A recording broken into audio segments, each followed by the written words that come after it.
young bulls up against a Balanites tree, a greenthorn, or a torchwood. They go by many different names. You are not going to push that over. I think you are still a little bit too small. I reckon they're not even 20 years old yet. The one on the left is slightly older. He must be about maybe 18 years old, and the one on the right, hear them talking to each other? The one on the right is probably 15, maybe even a little bit less. Yes, you're coming over to be curious now. Hello. Naughty boys at this age. I'm just going to tell him that I don't like the signs that he's showing us. No. Don't. Behave, or you are going to get scared because I'm going to shout at you, and you're not going to like that. And you see what he's trying to do? He's trying to intimidate me now. He's raising his head. Don't be silly. I just want to be your friend. You can be my friend. You haven't even looked at me since we arrived, and now you're behaving like this. Are you trying to show off for your friend? It's not working. Craig and I are not scared. Batman, are you scared? No. Craig laughs in the fear of danger, or in the face of danger, sorry. There you go. See? But he'll settle down. It's so typical. He's at that point in his life where he's trying his absolute best to see as big and brave. In the meantime, he's really not big and brave at all. He's actually quite scared. You don't have to behave ugly. But it's a nice close view, though. It's really quite cool, in fact. He's settling down now. He's probably going to shake his head at us at one point. It wouldn't surprise me. He's so close we can just fit him in into the frame. Yes, there we go. Now he's starting to back off. That's a good boy. There we go. Now he's settled down. See, he obviously worked out, she's so boring.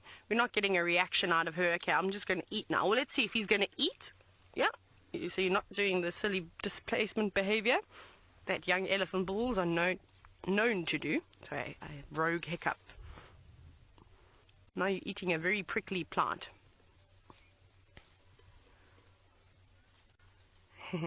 Teresa, you say that this elephant bull is so handsome. He is indeed. He's actually a lovely looking fella.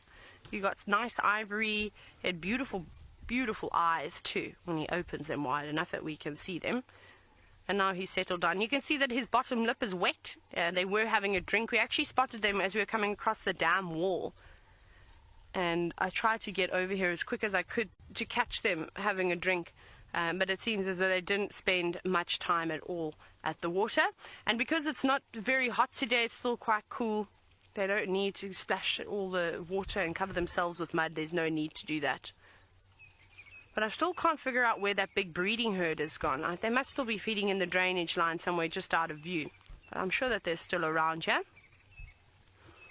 My boys, you are very precious. Thank you very much, because we've been looking for elephants the entire day. So I'm so happy to see you. He's investigating down on the ground. I think he's also looking for the fruit. Every time they come around here. There we go. What did you find? Did you find a piece? They look for the Balanites fruit, but there shouldn't be any more left now. Oh, he's got the seeds. That's what he's picking up. He's just picking up the seeds of the Balanites fruit that's been left behind. He's looking in some old elephant dung. Maybe there's even the odd marula nut in there. Are you going to crunch that seed? I'm just trying to listen to see if he is. No. This is so lovely. Now you can see how important, though, a trunk is to an elephant, and that's why I always feel so sad when we see elephants that have been caught up in snares and have lost some of the tip of their trunk, because they use it to investigate all around. Super. You're just going to touch it. Very gentle. He's coming right over now too. Hello, boy. Now he's actually approaching us in a nice, relaxed manner. He hasn't shown any aggressive signs like the other. And he's still there, don't worry. He's just on the other side. Going to eat in exactly the going to act all big and scary that I was just talking about. That's possibly also what they could be doing. You're going to come right past, or are you just pretending? Exactly what. This is so wonderful. You can see why you can spend all day with the elephants.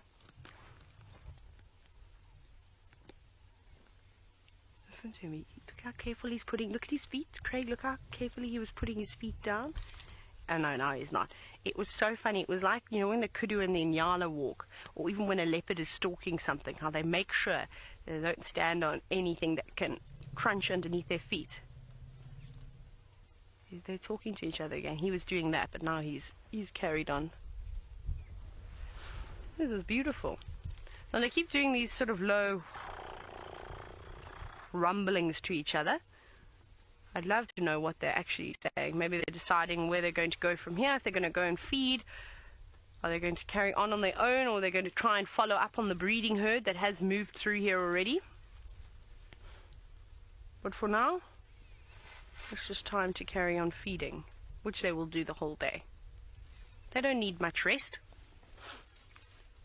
A couple of hours a day. Sometimes they go complete 24 hours without having a sleep. But lovely feathers. It's nice when they're settled down like this and they don't mind our presence. And you can see there's a beautiful waterbuck bull as well, just sitting in between the elephants. He keeps turning back this way, just keeping a close eye on them every now and then. Because knowing these young fellas, especially this younger one, what a beautiful morning it's turned out to be. You know, it shouldn't be Nancy negative all the time when you're driving around, and it is quite disheartening not to find animals, and you're searching and you know, you just miss leopards, things like that. It definitely does take its toll. But we've been lucky towards the end. We've actually had nice variety, and I think my highlight so far was seeing that greenback heron. That was really, really, really fascinating. And I wish it had stuck around so we could have watched it for a bit longer. But now that we know that they're living in this corner, it's a bit better. What I'm going to do is, Megan, I'm going to try and move back slightly so we can get the air out of the way.